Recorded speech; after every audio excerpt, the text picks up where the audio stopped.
Hello, everyone. Hi, everybody. Welcome to the broadcast. And we're here on a sad day. Depeche Mode founding member Andy Fletcher's passed away. And here to join us and sending him off is Michael Christopher, who is a music writer. He's written two books, one on Van Halen and one on Depeche Mode. He's a writer for music zine Vanyaland, and is a music historian as well, and a big Depeche Mode fan. How you doing, Michael? I'm doing great, great. It is a sad day, like you said. Really unexpected to hear that Andy Fletcher has passed at the age of 60. Truly, truly sad. So you were taken by complete surprise? You hadn't been sick or anything? Absolutely, absolutely. I mean, there had been photos from fans that had seen him out at shows in the UK, and in recent months he looked fine. So I think this was really a blow to the band, to the fans, and just to the populace at large. I mean, 60 is way too young to go, and it was unexpected as far as I know, and from what I hear, the band was really surprised as well. So you were a big fan. I won't go as far as to say super fan because who knows what that really means, but Right. a big fan to the point where when a guy at your level of fan hears something like this, it was bad stuff. Can you talk about that moment when you found out? Yeah, it's funny because we're in Boston, and I was going to pick up my media credentials for Boston Calling this weekend, and I'd gotten a text from a friend of mine who lives in Florida that said, so sorry to hear about your Depeche Mode guy, and it stopped me in my tracks. I mean, I literally stopped on the street and got online on my phone, and I just stood there dumbfounded for a good 15 minutes, and then the texts started rolling in and the messages on Facebook or Instagram, whatever, and I just couldn't believe it. And there was a lot of just trying to process it. And then of course I had to go in and get my credentials, and the guy who was doling them out is a huge Depeche Mode fan as well. And we sat there and spent a half hour just talking about how much the band had meant to us. And we talk about the band in almost a past tense. Nobody knows what's going to happen with Depeche Mode going forward. I mean, there was already a question, a band that's been around for 40 years, where do they go next? And it's obviously way too soon to speculate, but there's going to be, if they do go forward, there's going to be a huge hole left in that band, even if it's just in the image wise of not seeing Fletch there. So you mentioned that you discussed with the guy at the ticket window what it meant to you, what they meant to you, the band, for half an hour. Well, share a Yeah. little of that conversation. Tell me what you told him. Well, I think that he and I are about the same age. So Depeche Mode's this band that it affects you when you get into them. Their lyrics, their sound. If you get into them as a young teenager who is going through all these changes in life, you're looking at this whole future ahead of you where you've got, at the time, maybe it's high school, maybe it's colleges coming up, you've got relationships, you've got all these conflicting emotions, these physical changes you're going through, you feel completely misunderstood. And then a band like Depeche Mode comes on and they speak to you. They speak to the outsider. They speak to the confused. They speak to the ones that feel alone. And you start to identify with this band, and you carry that feeling that you had this, almost like, it sounds a little bit cheesy, but you had this friend in the music that kind of carried you through your adolescence, that was always there for you. You could always go into your bedroom and throw on a Depeche Mode record, no matter what it was, and find someone that identified with you, that didn't judge you, but you got a sort of some solace in that. Were there a particular song? Was there a particular song, or I mean, were I there some think that songs that spoke to you particularly? I think that I hit it right when Violator had come out. I mean, I'm a big fan of music for the masses, but Violator was when I really started to think about the lyrics, and I identify with all Martin Gore's words, and hearing the passion in Dave Gahn's voice, and I think that the Violator was the really big one. And then, of course, Songs of Faith and Devotion, that was another huge one. They just that 1-2 punch. And yeah, I think that, everything from Enjoy the Silence and anything off of Violator in general is just, Policy of Truth. Is that well, God, Violator? yeah, without a doubt, Policy of Truth. I mean, that song is, I I had a single of that, a cassette single, and I think I had to get another one because I wore it down so much. Yeah. I associate them with the West for some reason because of the Personal Jesus video. And Yeah, also the Anton Corbin video. when I would drive around there, I would listen to Violator, and somehow that's imprinted on me. How about live shows? Any particular moments at live shows that were remarkable? Something to share? I think of that last one that they came through Boston, which was at the Garden, and I guess that was 2017.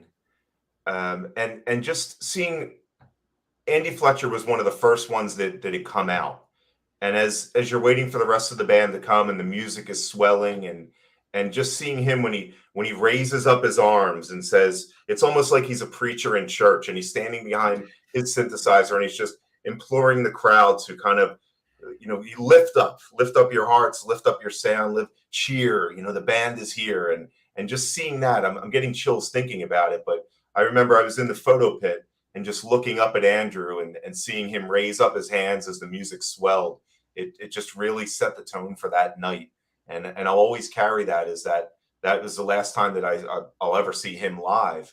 And he was the first one that I saw that evening. And it was an amazing show and what an experience. And being in the photo pit, you probably have captured that moment for you. I did, yeah. And I might even have it in my book, in the Depeche Mode book. I think that I put a photo of Andy with his hands raised like that, which was amazing. Yeah. Let's talk about that book. That must have been cool to get all the access to the band that you love so much by way of writing the book.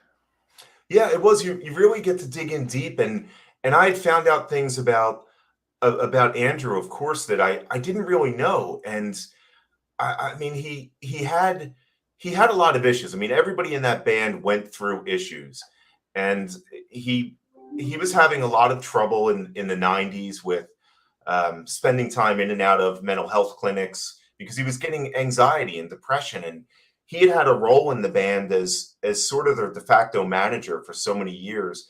And the bigger they got, the more they had to bring in professionals that could handle the managing end.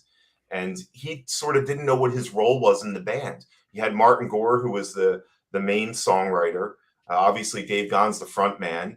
And he didn't know what his role was. He was sort of the best friend of Martin Gore. And at the time, Alan Wilder is in the band, so he's also got a lot on his plate. So he started to get depressed. He had an onset of what was later determined to be obsessive compulsive disorder. And he was going in and out of mental health clinics just to get his head straight. He had a lot of frustration in that era. And knowing all that he had these mental health issues, it really humanizes this person that you put up on this pedestal of, well, they're just a rock star. Nothing goes wrong in their life. And not only with Andy Fletcher, but I think the rest of the band, they all went through their own problems that were very, very public about them.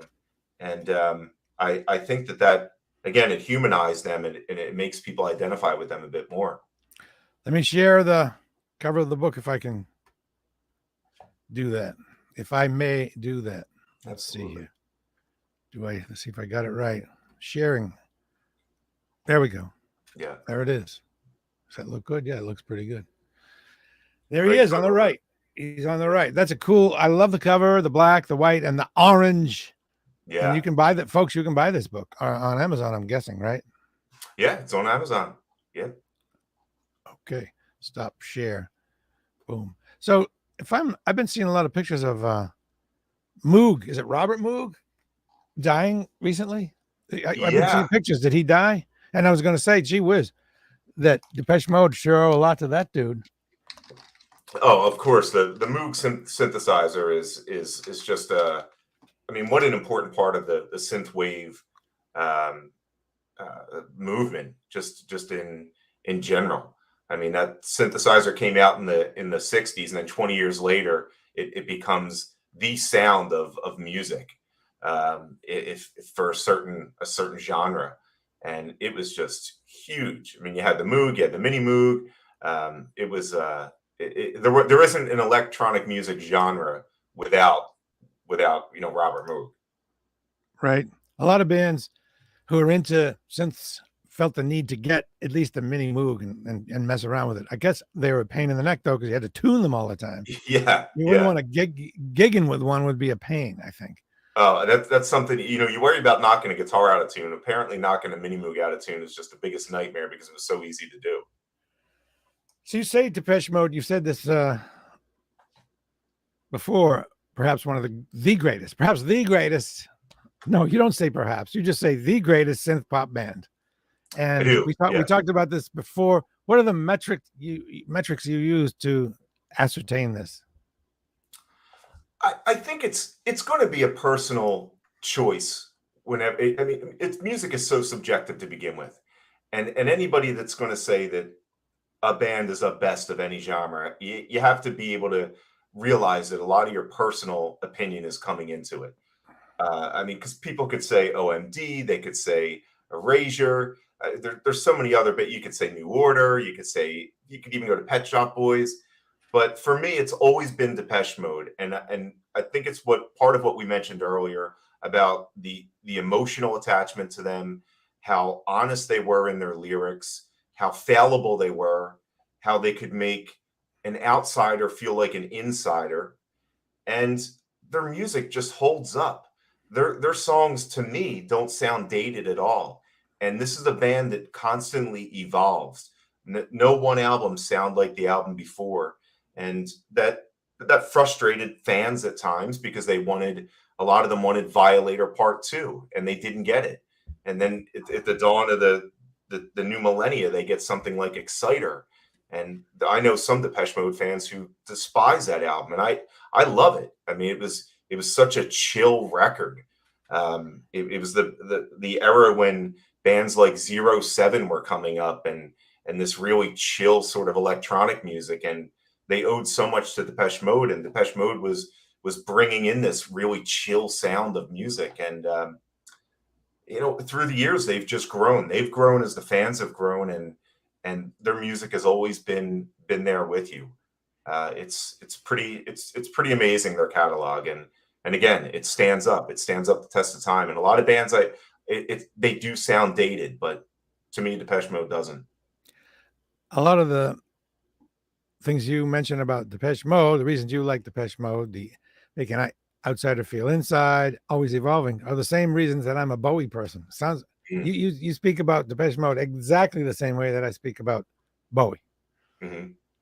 Hey, so I guess we'll get off the subject a little bit. Speaking of Bowie, there's some sort of pic coming out about him. Have you been seeing this in 2023? Oh yeah, it's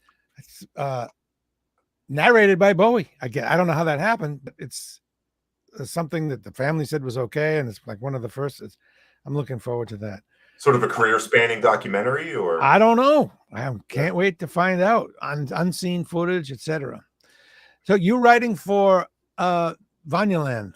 Tell me again tell everybody about Vanyaland. Yeah, Vanyaland. I mean, we're based in Boston, but we are worldwide, national, always doing premieres, exclusive interviews, and it's not just music. There's a huge focus on movies, comedy. It's really expanded since launching in 2013, which kind of came out of the demise of the Boston Phoenix. It picked up the entertainment aspect of not only Boston, but the national effect of all sorts of entertainment and pop culture, and ran with it when the Phoenix went down. And we did a brief tribute to Andy Fletcher yesterday. Michael Murata wrote it. I provided a quote about what I saw as Andy Fletcher's role in the band. So I encourage people to go and check that out. And then, of course, this weekend you've got in Boston the Big Boston Calling event, which is going to be covered breathlessly and quite expansively in Vanyaland this weekend. Good.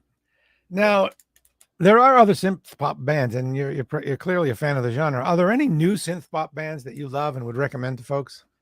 Yeah, I mean, I went and saw a couple weeks ago in Cambridge. I saw Soft Kill, who are from, yeah, and they're just, that show was amazing, and they're from Portland, Oregon, and In fact, they just played that Cruel World festival out in California, in Los Angeles, which was a crazy 2 days of new wave and synth pop and bands like Blondie and Bauhaus and Morrissey, Gene Loves Jezebel, Christian Death, and then you had newer bands like Black Audio, which is of course a side project of Davey Havoc from AFI, and Softkill was there as well. And they're just one of those bands that you hear and you say they get it. They know that new wave and synth pop that we fell in love with as youngsters, and they're kind of carrying that torch, and it affects them just as it affected us. And I was wondering how the Softkill would be live, because they're at the top of my pile, recorded wise, and I was a fool not to go. I should have gone and seen them.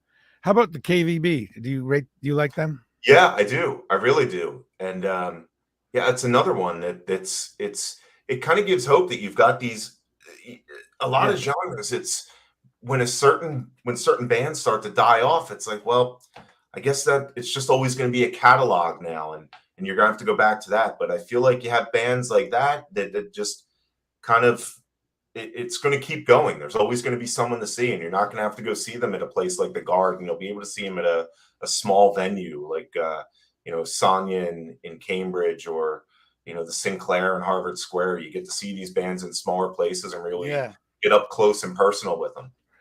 As far as folks saying there's no music out there, there is music out there. A lot of older folks don't know where to find it, and there is Spotify, but there's something that's kind of better than Spotify, because Spotify shows you other bands that are similar, but it's a pretty small rotation and dependent on an algorithm, I think.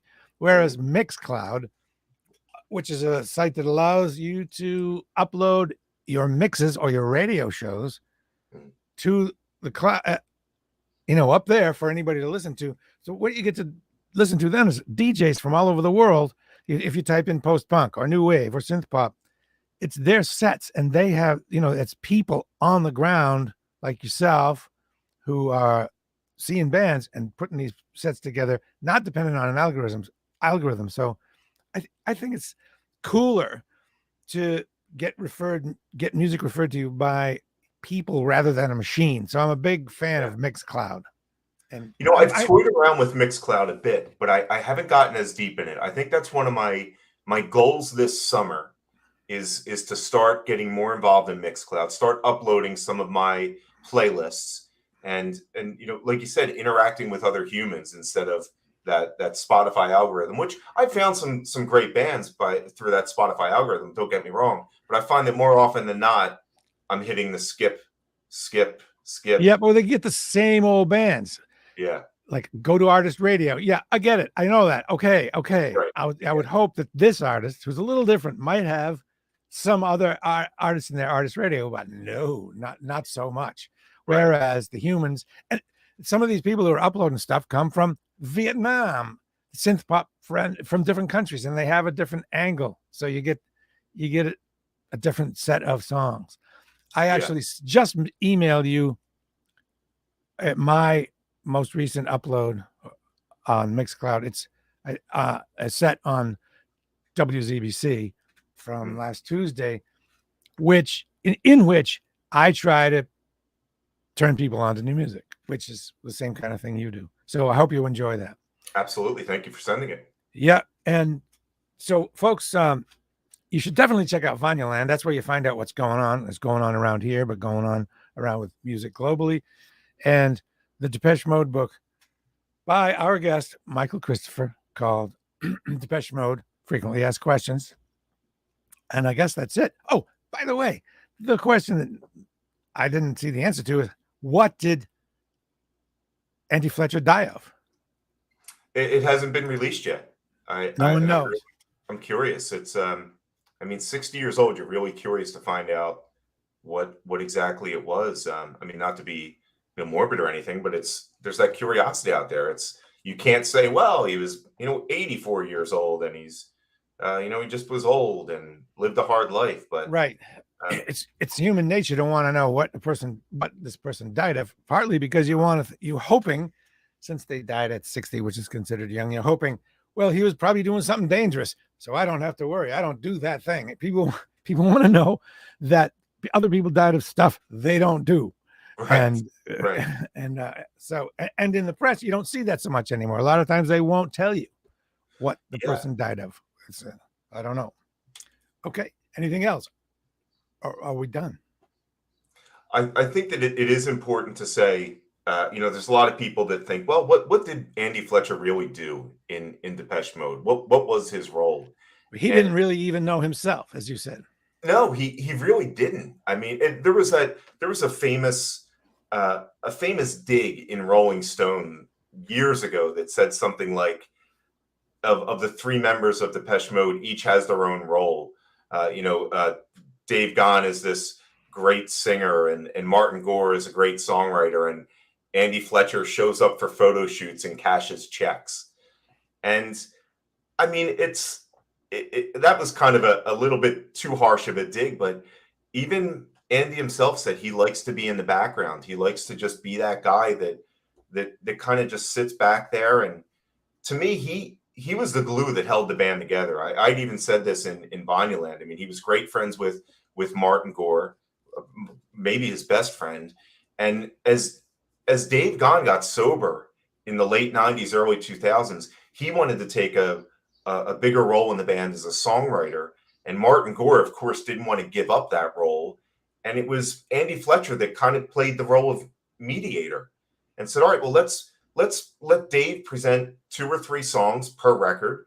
Martin, you still have the bulk of them, and see how it works out. And it's worked out brilliantly, to the fact that, the band got another 2 decades out of themselves. And Dave Gahan said, if I didn't get a voice as a songwriter in the band, I would have quit. So he would have quit in the early 2000s if it wasn't for Andy Fletcher being able to mediate the dispute between Martin Gore and Dave Gahan. So I think a lot of thanks has to go out there, and appreciation from the fans of Andy Fletcher being the glue that held that band together for so long.